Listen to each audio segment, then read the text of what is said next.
De que forma a prática espírita favorece a sua saúde física e mental? A Web Rádio Meimei apresenta Saúde, Espiritualidade e você. Bom dia, meus queridos amigos, ouvintes da Web Rádio Meimei. É uma enorme satisfação estar aqui com vocês no programa Saúde, Espiritualidade e Você. Meu nome é Ricardo Cavalcante, eu sou membro da Associação Médico Espírita de Botucatu e nós nos encontramos aqui todos os domingos às 11 horas da manhã para refletirmos um pouco sobre algumas questões relacionadas à nossa saúde, sobre uma ótica espírita, sobre aquilo que a doutrina espírita nos traz de subsídios, de informações, para que a gente possa compreender os aspectos relacionados à nossa saúde. E esse é o nosso primeiro programa do ano de 2026.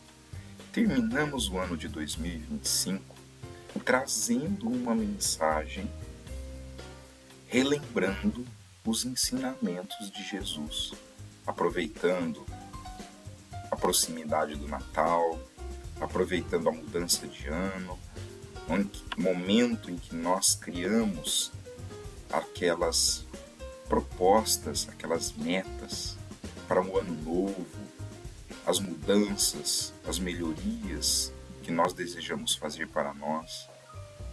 E aproveitando esse momento, aproveitando esse espaço, nós traremos hoje aqui um ponto bastante importante da fala de Jesus, dos ensinamentos de Jesus a respeito da nossa saúde. E aproveito para explorar de uma maneira um pouco mais significativa um capítulo escrito por Allan Kardec no Livro dos Espíritos, que é o capítulo 5, Bem-aventurados os aflitos. Por que esse capítulo ele é tão importante para nós? Porque este capítulo é onde Kardec mostra a importância da resiliência. Já tivemos oportunidade de falar sobre resiliência aqui. Só relembrando esse termo, a resiliência é um termo que vem da física, em que nós, na física, quando a gente tem um objeto, um corpo, que sofre uma deformidade, como por exemplo uma bola de borracha, quando nós arremessamos ela contra o chão ou contra a parede, ela sofre uma deformidade ao momento em que ela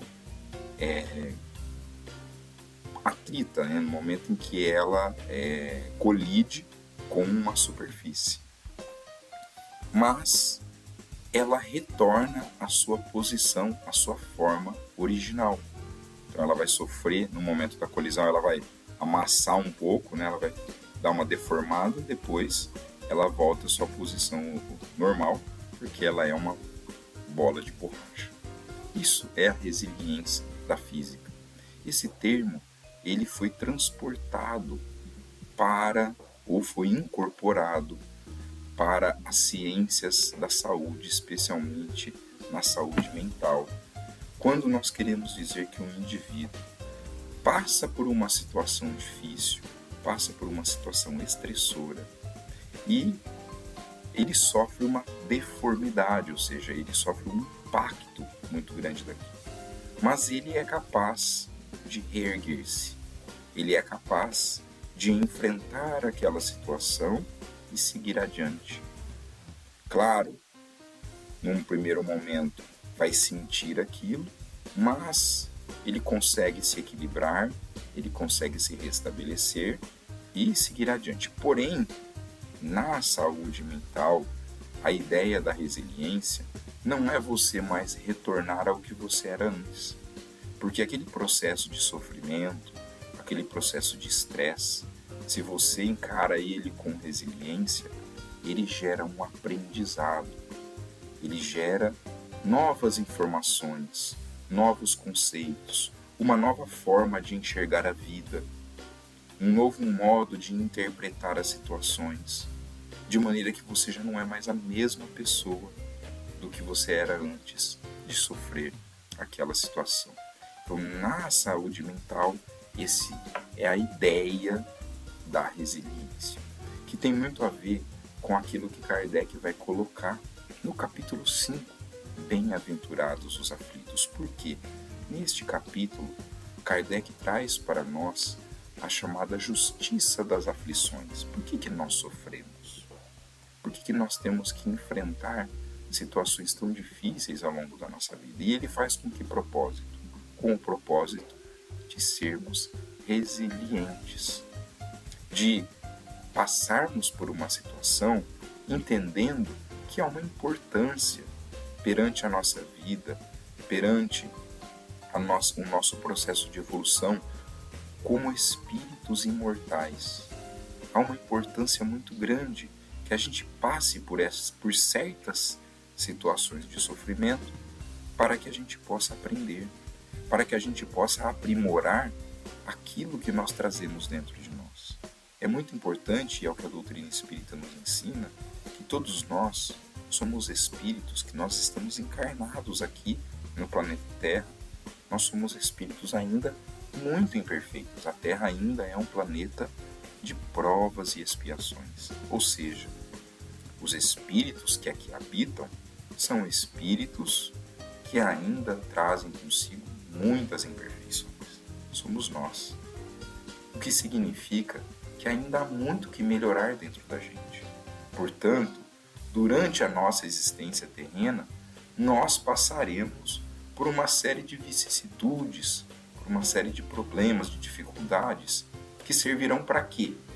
Para que a gente possa aprimorar aquilo que temos dentro de nós. Isso não é nenhum tipo de apologia ao sofrimento, porque diante do sofrimento, diante das dificuldades, qual é o nosso papel? É procurar os meios de solucionarmos, de vencermos aquele problema. Para isso que Deus nos deu o livre-arbítrio, nos deu inteligência, para que a gente possa ter os recursos e buscar os meios de vencer as dificuldades. Então elas estão aqui para serem vencidas, para serem superadas. E nós chegarmos ao fim desta existência melhores do que quando nós aqui regressamos, quando nós reencarnamos. Esse é o propósito da nossa vida, é sairmos daqui melhor. Então Kardec, neste capítulo, ele vai abordar muito essa questão da justiça das aflições, mostrando para nós que há causas passadas e há causas atuais. Mas um ponto muito importante, porque muitas vezes, e dentro do meio espírita nós ouvimos muito isso, que muitas vezes, quando a gente fala das causas passadas, as pessoas tendem a achar que todos os seus problemas estão nas causas passadas. Mas Kardec já nos alerta nesse capítulo. A maioria dos nossos problemas são de causas atuais. Ou seja, a gente não precisa acessar o nosso passado para saber a maior parte dos problemas que a gente enfrenta na nossa vida. Basta nós olharmos para esta vida. Basta nós olharmos para o nosso comportamento, o comportamento que nós estamos tendo aqui. Quanto do nosso comportamento é nocivo para a nossa saúde? Se nós olharmos, muitas vezes, a nossa alimentação, que é, para a maior parte das pessoas, feita de maneira inadequada, ou seja, não é uma alimentação balanceada, a gente se alimenta muitas vezes de maneira, ingere alimentos com alto teor de gordura, com alto teor de sódio, com alto teor de caloria, e aí os problemas decorrentes, de saúde decorrentes dessa má alimentação vão acontecer. Eu não preciso buscar na outra vida causas, embora possam ter, sim, predisposições que a gente traz das vidas anteriores, mas uma causa presente a gente já identifica. A gente vai encontrar muitas vezes o nosso sedentarismo, ou seja, a falta de uma atividade física regular, que é importante para a manutenção da saúde do nosso corpo. A gente vai encontrar muitas vezes viciações, Então, o cigarro, por exemplo, o consumo exagerado do álcool, o consumo de drogas ilícitas, que são deletérias para o nosso corpo, que trazem prejuízos sabidos ao nosso organismo. De maneira que a gente nem precisa nem buscar muito longe, ou seja, a vida presente já mostra isso. Isso pensando de fatores físicos, quando não, o nosso contato às vezes com determinadas substâncias que são nocivas, que acontecem, que são presentes, podem ser presentes principalmente às vezes em pessoas, dependendo do trabalho que ela executa, do tipo de atividade que ela executa, entra em contato com substâncias que são nocivas ao corpo. Nós podemos ainda, na vida presente, encontrar outras condições, como por exemplo, o nosso comportamento mental. Então, a ansiedade que a gente cria, o nervosismo, a irritação, o ciúme, a inveja, todas as condições que vão levando nós, de maneira gradativa, tanto a um esgotamento emocional, quanto a um esgotamento físico. Porque o nosso corpo vai reagir conforme esses sentimentos que a gente vai nutrindo dentro de nós. Vejam bem, tudo isso a gente acha na vida presente. A gente nem precisa buscar na vida passada a causa de certos problemas que a gente vai enfrentar. Claro, a vida passada traz problemas sim, já conversamos muito sobre isso aqui, atitudes deletérias que cometemos no passado e que vão nessa vida gerar problemas de saúde para todos nós. Sim, isso vai acontecer, mas se nós nos atentarmos a cuidar das condições presentes, a gente já reduz muito dos nossos problemas, a gente ameniza muito dos nossos problemas de saúde. Isso é ser resiliente. Então, quando a gente recebe uma doença, um diagnóstico na nossa vida de uma determinada doença, seja ela uma doença mais leve, seja moderada, seja uma doença muito grave, é importante que a gente pare para fazer essa reflexão. Isso é ser resiliente. Isso é nós aproveitarmos aquela oportunidade para o nosso crescimento. É claro que a doença vai trazer sofrimento, mas isso faz parte. É importante, porque se não trouxesse sofrimento, nós não nos mobilizaríamos para uma mudança, para uma nova perspectiva. Ser resiliente envolve nós buscarmos as ferramentas para vencermos aquilo. Mas eu fui diagnosticado com uma doença que não tem cura. Muitas pessoas recebem esse diagnóstico, várias doenças não têm cura. Por exemplo, eu fui diagnosticado com diabetes. Diabetes não tem cura. Eu fui diagnosticado com uma hipertensão arterial. Não tem cura. E agora? Como que eu vou fazer? Vamos aprender a conviver com aquela doença. Se é uma doença que não tem cura, é uma doença que eu posso conviver com ela. Algum sentido ela quer trazer para mim, algum significado para a minha vida, aquilo traz. O que eu posso fazer de melhor? O que eu posso melhorar com isso? Pensando tanto nas vivências, nos comportamentos relacionados às questões materiais, mas principalmente nos comportamentos de ordem emocional. O que nós estamos nutrindo nos nossos corações? Será que ele está cheio de culpa, de mágoa, de ressentimentos, de inveja, de ciúme, de pessimismo, de revolta? Porque são tudo isso as condições que vão nos levar ao adoecimento. Ser resiliente envolve-nos uma postura ativa de buscar uma nova perspectiva para a nossa vida. E isso, muitos estudos na atualidade têm sido realizados para mostrar o efeito da resiliência. Se nós procurarmos, por exemplo, no PubMed, PubMed é uma grande base de dados de pesquisas científicas que é mantido pelo governo norte-americano. E lá no PubMed, que talvez seja a maior base de dados que a gente tenha no mundo, Se nós digitarmos a palavra resiliência, para a gente saber quantos estudos hoje as áreas da saúde têm realizado para estudar o efeito da resiliência na nossa vida, se nós buscarmos hoje lá, a gente vai ter aproximadamente 18 mil estudos realizados, publicados, ou seja, porque ali só tem um trabalho que já está finalizado. 18 mil estudos que mostram que resiliência está sendo estudada. E mostrando de modo geral o quê? O impacto positivo que ela tem. Tem um estudo muito elegante, eu gosto bastante de citar ele, que é um estudo que foi realizado em Leipzig, na Alemanha, porque ele é um estudo de base populacional, ou seja, pegou uma quantidade muito grande de pessoas, tem quase 4 mil pessoas analisadas nesse estudo, é um estudo muito grande, em que eles avaliam o grau de resiliência das pessoas.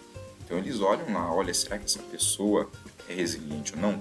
Existe uma escala, um questionário que a pessoa responde e você consegue identificar se ela é resiliente ou não.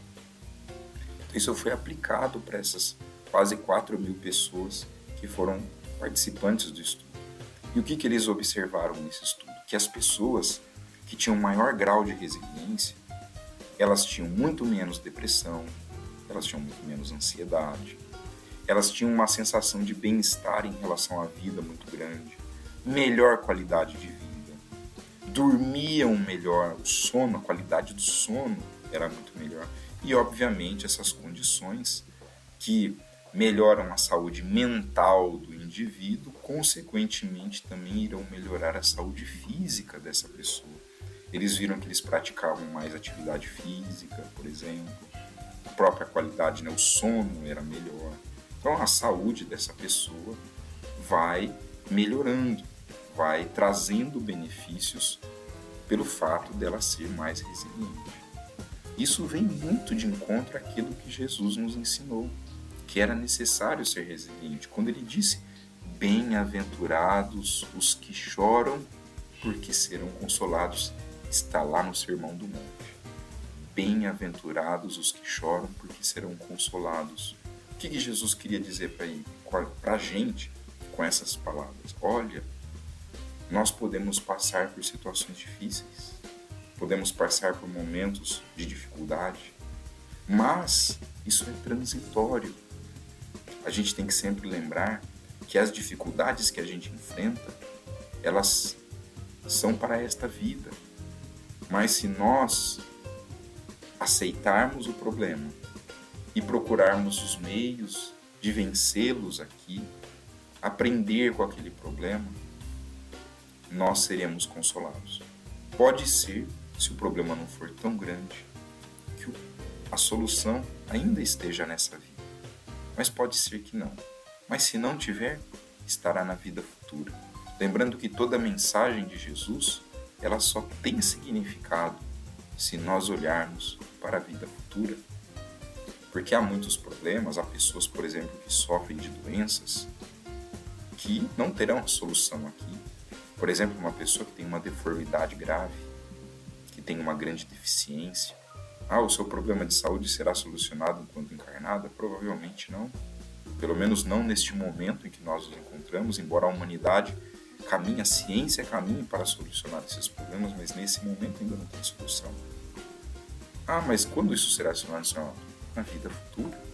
Porque o perispírito daquele indivíduo não é verdadeiramente deformado, não traz uma deficiência grave.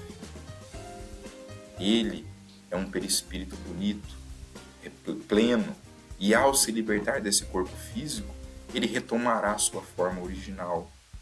E esse indivíduo poderá gozar na vida futura de todas as suas capacidades, de todas as suas funcionalidades. Então é importante que a gente compreenda isso, para que a gente possa enfrentar as situações difíceis e aproveitar aquelas oportunidades para o nosso aprendizado, para o nosso crescimento. Fica aqui para a nossa primeira reflexão do ano de 2026. Tenhamos uma semana de muita luz, de muita paz e um ano maravilhoso para todos. todos nós. Muito obrigado.